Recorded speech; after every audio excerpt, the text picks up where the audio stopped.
and my wife has a pair of BOA ski boots. Lots of people say to me the way you can cinch them up is so much easier than using previous regular buckles. However, one of the developments we've seen is that for next season, there's not just going to be a single BOA which goes over, let's say, the body of your foot, but the top buckle could be replaced by a BOA as well. So I guess this is a two-part question. And have you tested a couple of these boots, and what did you think? And secondly, how many BOAs can you get on a ski boot?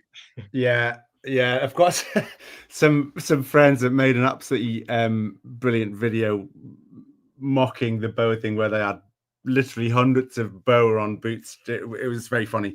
You'll find it on you. It was quite popular. It got circulated quite a lot. But at the minute you get it on the, I'm going to grab a boot. So at the minute this was kind of the original style where you get it on the shell. So that's BOA. But now you can also get it on shell and cuff, called Dual BOA. And I actually interviewed K2, who were one of the original companies in with BOA for developing boots. They were actually the original company for snowboard boots with BOA. And they'd said how BOA said you couldn't have it just on the cuff, but Nordica, an Italian company, and when I talk to them, I go, yeah, it's Italian style.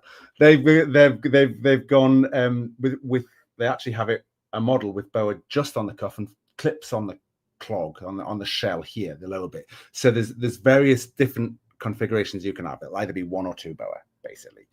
But when it's on the cuff, on this part of the boot, what's really interesting, and I've been playing with that style of boot for quite a while, and some of the designers are saying, oh, some people like to clip on the cuff because you can get different tension on the bottom part of the cuff to the top part, and you can't do that with BOA.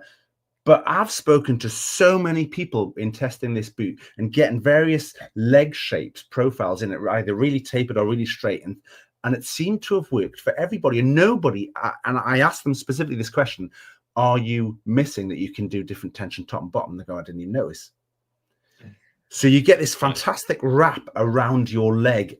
One thing that is really, really evident, though, if you are used to a 4-clip boot and how that flexes, you can get exactly the same flexing boot in Dual BOA, and it will likely feel different in its flex pattern, because the way that the boot is wrapping around you, the way that the buckles aren't. So when can I get a regular 4-clip boot? There's going to be a lot of grabbing things. I'm very sorry. When you get a regular 4-clip boot, like, it's a camera like this, and it flex forwards, essentially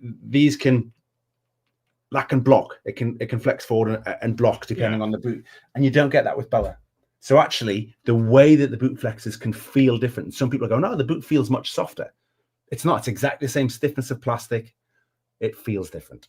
Okay, so previously in our ski boot episodes, and I'll put a link in the show notes, where we talked about what that 100, 110, 120, 130 means in terms of the flexibility of the boot.